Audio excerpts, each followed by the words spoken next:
আসসালামু আলাইকুম। আমার চ্যানেলে আপনাদের সকলকে স্বাগত।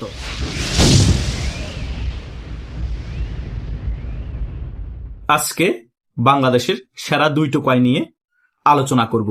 এই দুই টোকাই রিসেন্টলি যে বক্তব্য দিয়েছে সে সকল বক্তব্য নিয়ে আলোচনা হবে। আশা করছি শেষ পর্যন্ত ভিডিওটি দেখবেন, অনেক মজা পাবেন। প্রথমত, গত একদিন আগেই কুমিল্লার মধ্যে মলম হাসনাত বক্তব্য দেয় যে আমাকে যদি দায়িত্ব দেন আমি এই কুমিল্লা থেকে চাঁদাবাজ এবং যারা মাদক বিক্রেতা আছে তাদের ঘুম হারাম করে দিব। আমার কথা হচ্ছে, বুঝলাম মাদক কারবারি যারা তাদের ঘুম হারাম করে দিবা, কিন্তু তুমি নিজেই তো বড় চাঁদাবাজ। 5 আগস্ট পরবর্তী সময় তোমাদের কাছে তো বাংলাদেশের সাধারণ জনগণ দায়িত্ব দিয়েছিল নতুন করে বাংলাদেশটাকে সংস্কার করার জন্য। তোমরা কি করেছো? চাঁদাবাজের অভয়ারণ্য গড়ে তুলেছ সারা ঢাকার মধ্যে। তোমাদের ইন্ধনে সারা বাংলাদেশে চাঁদাবাজি হয়েছে, হয়নি? আর তোমরা এখন এমপি হওয়ার জন্য কুমিল্লার মধ্যে তুমি চাঁদাবাজি করতেছ, চাঁদাবাজ এবং মাদক কারবারিদের ঘুম হারাম করে দিবা। তোমরা চাঁদাবাজি করে সারা বাংলাদেশের মানুষের ঘুম হারাম করে দিয়েছ। বাংলাদেশের মানুষ এখন অতিষ্ঠ হয়ে এনসিপি নাম শুনলে গণধোলাই দিচ্ছে না? দিচ্ছে তো। তোমরা কি এখন নির্বাচনী প্রচারণা আরামসে কোনো জায়গায় করতে পারছো? তুমি নিজেও তো জনরোষের শিকার হচ্ছ। কিছু কিছু জায়গায় এনসিপির প্রার্থীরা গণদোলাই খাচ্ছে। কোন জায়গায় খায়নি? হাতিয়ার মধ্যে এই হান্নান মাসুদ আরেক বড় বাটপার, সে খায়নি? খেয়েছে তো। তারপরে 17 আসনের প্রার্থী আদিব, সে খায়নি? খেয়েছে তো। এই ডারবি নাসির ঢাকা 8 আসনের প্রার্থী, সে তো ডিম নিক্ষেপ বারবার খাচ্ছে, গণদোলার শিকার হয়েছে, লাথিঘুষি খেয়েছে। সার্ভিস আলম মতো জনরোষের শিকার হয়েছে। কে শিকার হয়নি? সকল জায়গায় শিকার হয়েছে। কেন শিকার হয়েছে? এর চাঁদাবাজির কারণে। তোমরা যে বন্যার্থদের টাকা মেরে খেয়েছো সেগুলো এখন প্রশ্ন করছে। অনেকে 500 টাকা দিয়েছে, অনেকে 1000 টাকা দিয়েছে, সেই টাকার হিসাব চাচ্ছে। আর তোমরা না গালবাজি করো, চাপাবাজি করো যে ঘুম হারাম করে দিবে চাঁদাবাজদের। তোমরা চাঁদাবাজি করতে করতে বাংলাদেশের জনগণের ঘুম হারাম হয়ে গিয়েছে। তারা রাতে টেনশনে ঘুমাতে পারে না। দেশের মধ্যে কখন মপ হবে, কখন এই এনসিপি চাঁদাবাজটা ঘরে এসে হামলা করবে, যা মামলা করবে আপনাদের নামে। মামলা হয়েছে, টাকা দেন, তা না হলে পুলিশে ধরিয়ে দিবে। আর এখন তোমরা এমপি হওয়ার জন্য চাপাবাজি করো। এই মলম হাসনাত তো বহুত বড় চাপাবাজ, তার বডি ল্যাঙ্গুয়েজ জঙ্গিদের মতো। আর একটা আছে জমিদারের পুত, এই সার্ভিস আলম। আওয়ামী লীগ ক্ষমতা থাকা অবস্থায় আওয়ামী লীগের বড় নেতাদেরকে সার্ভিস দিতে দিতে পাশাটাকে এত বড় করে ফেলেছে। এর পাশার কিছু রাখে নাই আওয়ামী লীগের সিনিয়র নেতারা।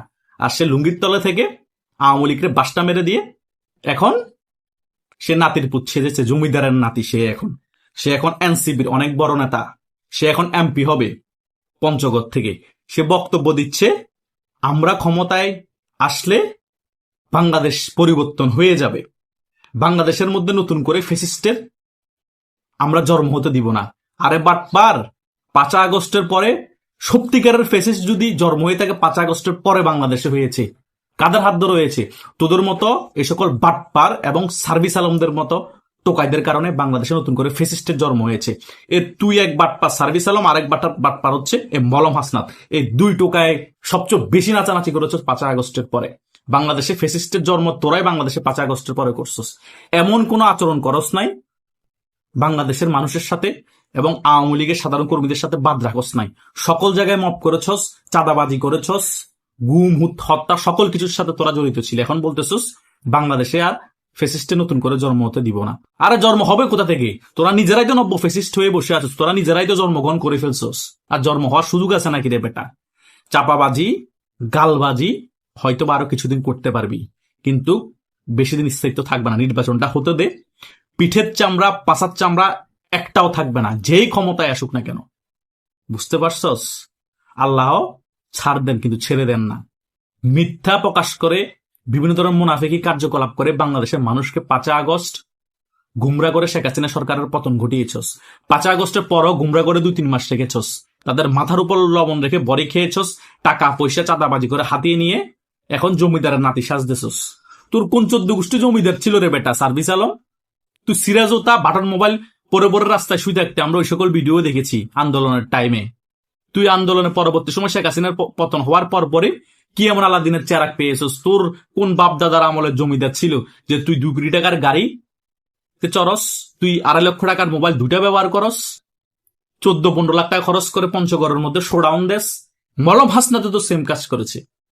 সে নাকি বলে আমার মাসে আগে 1 লক্ষ টাকার উপর ইনকাম ছিল, 5 আগস্টের পরে নাকি সেটা আরো কমে গিয়েছে। কত বড় বাটপার, চাপাবাজ, মিথ্যাবাদী হলে এই সকল কথা বলতে পারে? তোরা তো বেটা 5 আগস্টের পরে এমন এমন দিন গেছে যে একজনে 20-30 লক্ষ টাকা পর্যন্ত ধান্দা করছস। বড় বড় ব্যবসা প্রতিষ্ঠানকে ধরে বসে আছস যে আপনাদের ব্যবসা প্রতিষ্ঠান বন্ধ করে দিব, মপ করব, আওয়ামী লীগের দোসর বলে জেলে ভরে দিব, আমাদের এনসিপি দল গঠন করতে হবে, এবং এনসিপি দল গঠন হওয়ার পরও সেম কথা বলে 20 কোটি 10 কোটি যত বড় ব্যবসায়িক প্রতিষ্ঠান তত টাকার এমন বড় ছিল, এভাবে করে করে নিয়েছস। ওই টাকা ভাগ বাটোয়ারা করে তোরা নিয়েছস। কেউ 2 কোটি টাকা পেয়েছস, কেউ 3 কোটি টাকা পেয়েছস। এভাবে করে করে করে করে তোরা একজন 100 কোটি 200 কোটি টাকার মালিক হয়ে গিয়েছস। আর উপদেষ্টা যারা আছে তারা তো 1000 কোটি টাকার মালিক হয়ে গিয়েছে। ছাত্র উপদেষ্টা এই আসিফ মাহমুদ, এই মাহফুজ আলম, এই পেটলা নাহিতেরা। হয়নি? হয়েছে তো। এখন আমরা সত্য যখন তুলে ধরি, অনেক বাটপার সে আমাদেরকে কমেন্ট বক্সে গালাগালি করে। আরে ভাই, তোরা যেগুলা জনগণের সাথে করেছস, জনগণকে গুমরা করেছস, ওগুলোকে আমরা সত্য তুলে ধরবো না? আঙ্গুল ফুলে যে কলা গাছ হয়েছস। তোরা একসময় ভার্সিটির মধ্যে ফ্লাক্স নিয়ে নিয়ে চা বিক্রি করতি। ওই মহিউদ্দিন রনি নামের একজন, সে এখন দেখি যে 30-40 লক্ষ টাকার গাড়ি নিয়ে ঘুরে, তার হাতের মধ্যে 2 লক্ষ টাকার উপরে মোবাইল। কোথা থেকে এসেছে? যে ছেলে চা বিক্রি করতো 5 আগস্টের আগে, 5 আগস্টের পরে এমনকি আলাদিনের চেরাগ, তার 14 খানদান, এমনকি জমিদারের বংশধর আছে, হঠাৎ করে সে কোটি টাকার মালিক হয়ে গিয়েছে। এইরকম অসংখ্য উদাহরণ আছে। এ সকল কথা আমরা বলি কেন? জনগণের বোঝা দরকার আছে এরা সত্যিকারের ছাত্র নামের অছাত্র ছিল। এরা ছাত্র থেকে ব্যবহার করে টাকা কামানোর মেশিন তৈরি করেছে 5 আগস্টের পরবর্তী সময়। প্রত্যেকটা সেক্টর থেকে চাঁদাবাজি, প্রত্যেকটা সেক্টর থেকে তারা টাকা হাতিয়ে নিয়েছে। ভয়ে তারা কথা বলতে পারে না। আওয়ামী লীগের দোসর বলে জেলে ভরে দিলে ব্যবসা প্রতিষ্ঠান ধ্বংস হয়ে যাবে, অন্তত টাকা দিয়ে হলো ব্যবসা প্রতিষ্ঠান চলুক, মন্দের ভালো হিসেবে থাকতে পারবো, এই ভয়ে এখনো তারা বাংলাদেশের সকল ব্যবসায়ীদেরকে জিম্মি করে রেখেছে। আওয়ামী লীগের যারা ব্যবসায়ী আছে তারা তো একেবারেই শেষ। তারা প্রফিট 100%-এর মধ্যে 50 থেকে 60% তাদেরকে শেয়ার করতে হয়। তারা শেল্টার দিয়ে রেখেছে যাতে পুলিশ ডিস্টার্ব না করে, বিএনপি ডিস্টার্ব না করে। সে কারণে কথা বুঝেন না, এভাবে করে প্রত্যেকটা জায়গা থেকে জিম্মি করে রেখেছে।